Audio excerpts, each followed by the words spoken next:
Direita Direta Brasil, direto de Minas Gerais. Já temos imagens do ex-presidente Jair Bolsonaro. Conseguiram torná-lo inelegível. Nesse momento, ele fala sobre o resultado do Tribunal Superior Eleitoral.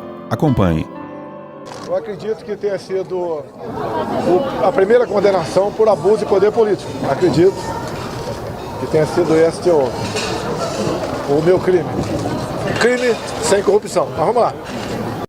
Nós sabemos que, desde quando eu assumi, falava que eu ia dar um golpe. E nós acompanhamos as eleições. A maneira como o Tribunal Superior Eleitoral agiu, me proibindo até de fazer live na minha casa.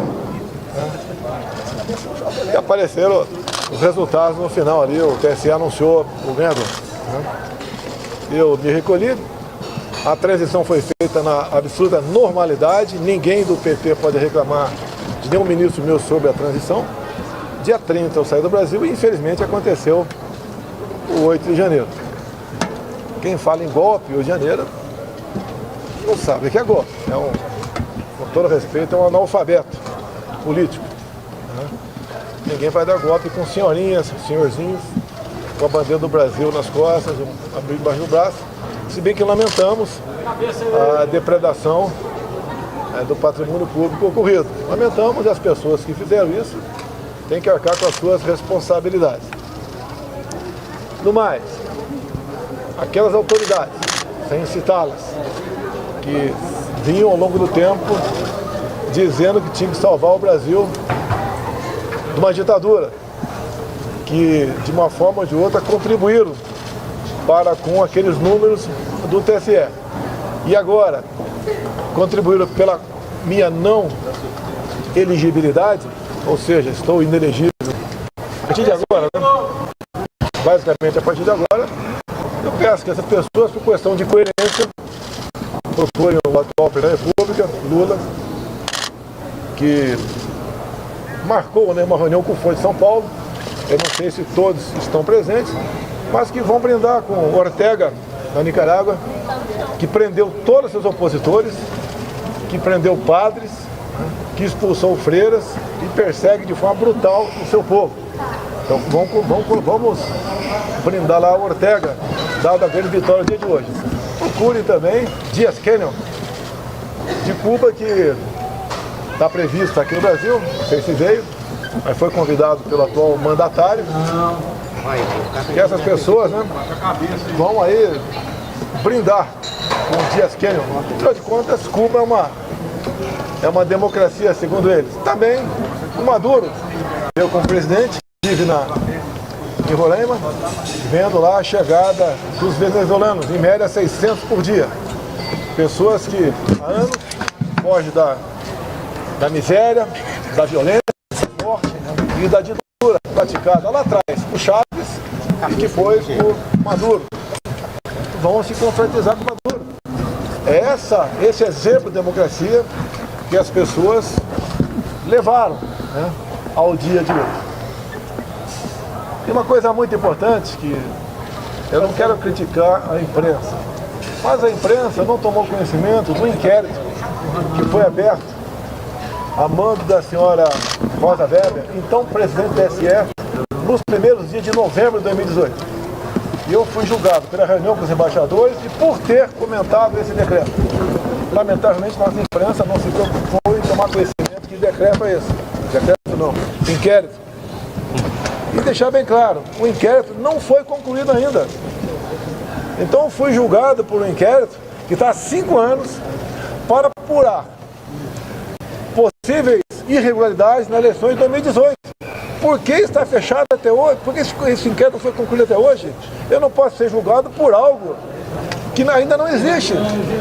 As eleições de 2018 foram seguras ou não?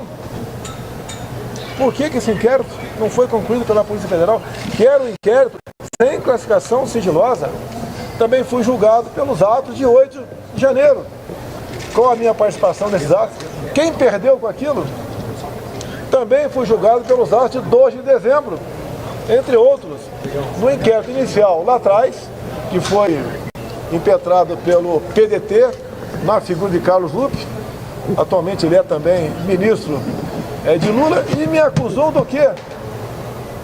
De lutar pelo voto impresso. Só que Carlos Lupe, há aproximadamente 2 anos, deu uma declaração dizendo o quê? Sem eleições auditáveis, sem voto impresso, a fraude impera. Então o PDT, que sempre teve como bandeira o voto impresso, inclusive baseado em Leonel de Moura Brizola, no caso Proconsult, me acusou. Quando me acusa de querer transparência em eleições, no caso do voto impresso, deixe bem claro. Em 2017, Fernando Mitre estava na Band e perguntou qual projeto você sonha em aprovar enquanto deputado para deixar como legado seu. Eu falei, o voto impresso, que desde 2012 eu luto por isso. Foi aprovado o voto impresso pelo menos 3 vezes. Uma das vezes, a última, teve a minha participação junto ao relator, que foi o Rodrigo Maia. Foi vetado, derrubamos o veto e depois o Supremo disse que é inconstitucional, porque o voto impresso, segundo eles, a maioria deles, atentava contra a segurança das eleições.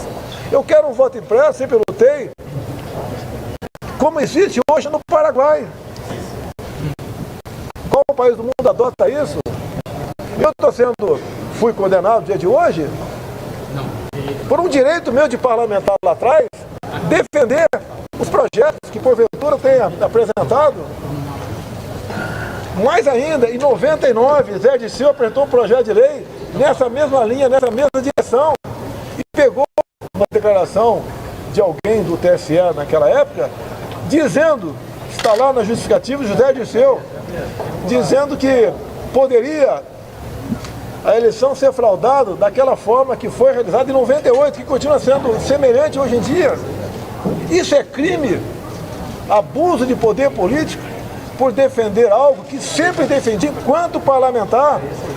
Naquele ano, algumas sessões no Brasil, ou muitas, do voto impresso, começou a se desinteressar pela possibilidade do voto impresso. E o PT hoje confia 100% nesse processo eleitoral.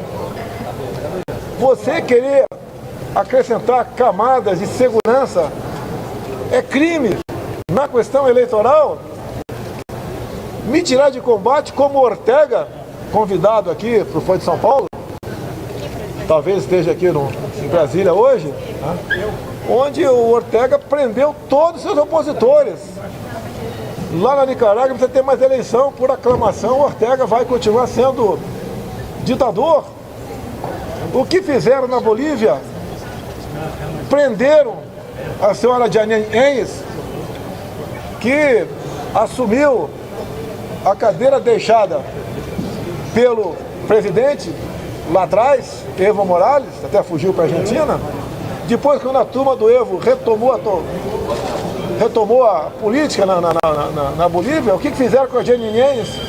Aprenderam com a acusação, abuso, atos antidemocráticos. Soa alguma coisa natural no ouvido do povo brasileiro? Atos antidemocráticos? Qual foi o ato antidemocrático dela? Segundo o pessoal que voltou ao poder, né, quando a Janine não disputou a eleição, mas a oposição ganhou, porque ela devia, tão logo assumiu o mandato lá atrás pela vacância, tivesse algum tempo depois, poucos meses, convocado eleições gerais. Estamos no caminho de uma ditadura, quer dizer, o caminho está bastante avançado na ditadura. Eleições sem confronto não é democracia. Quem seria oposição para esse atual mandatário que está aí em 2026? Não, no momento ainda não tem nome. Pode ser que apareça, mas não tem nome. Seria quase que um WO, ou poderiam, por aclamação, tá? Lá no TSE, continuar o mandato do Lula, afinal de contas, era um grande democrata. Um cara que esteve na cadeia por tanto tempo, condenado por 9 juízes, 3 instâncias, tirado da cadeia para disputar a presidência, e um massacre em cima de mim, por parte de alguns setores da sociedade, e também um Tribunal Superior Eleitoral que trabalhou contra as minhas propostas. Eu fui proibido de mostrar a imagem do Lula defendendo aborto. Proibido mostrar a imagem do Lula dizendo que pode roubar um celular que é para tomar uma cervejinha. Proibido mostrar a imagem do Lula com o gorro do CPX. lá do Complexo do Alemão do Rio de Janeiro. Repito, proibido de fazer live na sua casa. Proibido de mostrar imagens de 7 de setembro.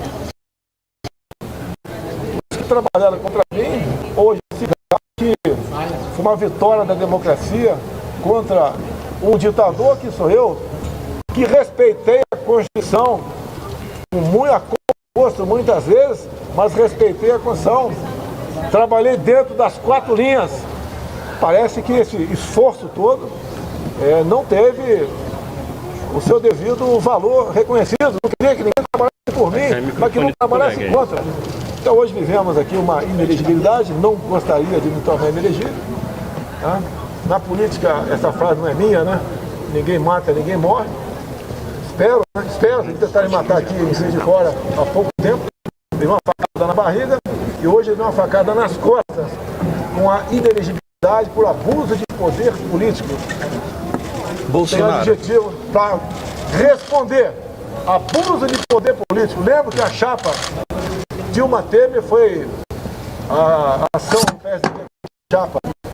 Ela foi arquivada em 2017, exatamente porque outras provas, por exemplo, Caixa 2 e depoimentos delatores para a questão da Lava Jato, tá, não foram aceitas naquele processo. E o meu modificou a jurisprudência e me julgaram pelo conjunto da obra. A minha grande obra, ao longo de 4 anos, foi o quê? Mesmo com pandemia, com uma guerra, uma crise hídrica em 21, entregando o Brasil com os números melhores do que recebi em 2019. Tanta coisa feita pelo nosso governo, respeitando a todos. Inclusive, vocês nunca viram uma só proposta minha para censurar a imprensa. E hoje temos a proposta lá dentro do parlamento e gente de outro poder vai lá o tempo todo para tentar aprovar essa proposta. E pasmem, busque a minha medida provisória, a última que foi devolvida pelo Senado Federal, onde eu falava sobre liberdade de expressão.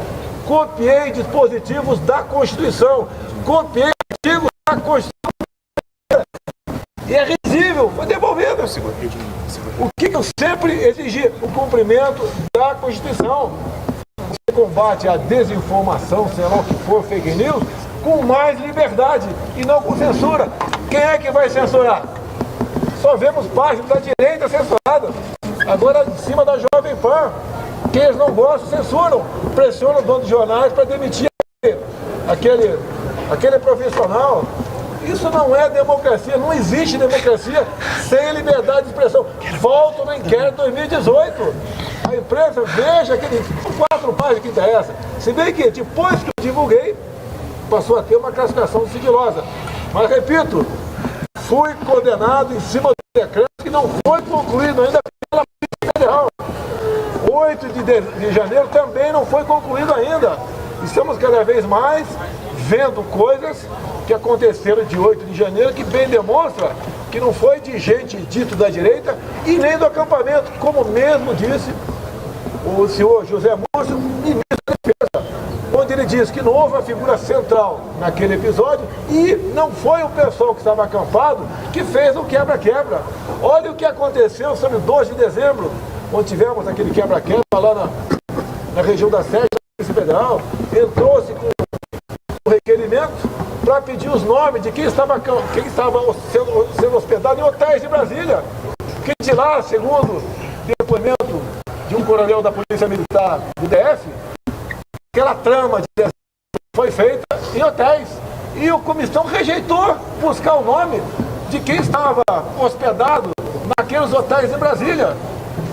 Parabéns à TV CNN, tá, que mostrou as imagens lá do general G. Dias, se confraternizando praticamente com os invasores, que mostrou a imagem de um colega de vocês, né?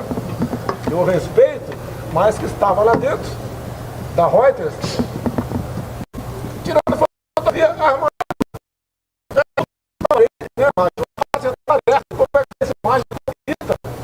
Quando veio a primeira imagem lá atrás, daquele magrinho lá, derrubando o relógio com a camisa, com a minha estampa, eu só bateu palma, pegamos realmente uma grande, pelo que tudo indica, uma grande armação, tudo aquilo lá. Então acho que o Brasil fica de luto, alguém vai soltar fogos, obviamente, né? Vai entrar em campo para ganhar quase que por WO em 26, mas isso não é democracia. O Bolsonaro, contraditório não existe. diante da... vai recorrer da decisão? Sucessor do senhor, Olha, é uma questão de recurso, não. Eu vou conversar com os advogados, o placar parece que está 4-1 até agora, deve fechar em Colabora aí, vai para todo mundo. 6-1 ou 5-2. Eu vou ver o que o advogado tinha a dizer sobre isso. A minha recurso é para o Supremo Tribunal Federal. Quem seria o seu sucessor, Bolsonaro? Eleições. Estamos aqui conversando com o pessoal nosso, alguns parlamentares, o Domingos Sávio, o presidente. E a gente vai continuar trabalhando. Estou morto. A gente vai continuar trabalhando. Pretendemos fazer muitos prefeitos na votação das eleições do ano que vem. Não é o fim da direita no Brasil. Antes de mim, ela existia, mas não tinha forma. Ela começou a ganhar materialidade. Hoje, o pessoal sabe o que é o Supremo, o que é o Congresso, o que é o Poder Executivo, o que é o TCU, o que é o STJ, sabe discutir eleições, sabe o que é Bolsa de Valores, né? Sabe o que é respeito, sabe o que é o legítimo direito à defesa, começa a cada vez mais entender o que é a propriedade privada que esse governo aqui, cada vez mais vem tomando medidas para suprimi-la, tá? Sabe o que é essa reforma tributária, que entre outras coisas ali, querem botar no meio dela o imposto sobre uma taxação sobre herança, querem agora que lá dentro crie um imposto seletivo, onde os petralhas vão decidir o que é bom ou não para a sua saúde, né? E vão taxar ou não refrigerante e outras coisas que tem açúcar. Também a questão do meio ambiente, a petralhada agora, o que eles acham que é bom para o mundo, quem diria, né? Um mundinho desses caras aí vai ser taxado também, como com toda certeza a carne bovina, tendo em vista aí os gases desses animais que soltam aí no campo. Ou seja, comigo tivemos diminuição de carga tributária, mais de 4 mil produtos reduzir e 1/3 IPI, muita coisa importada, zeramos a taxa de importação, tá?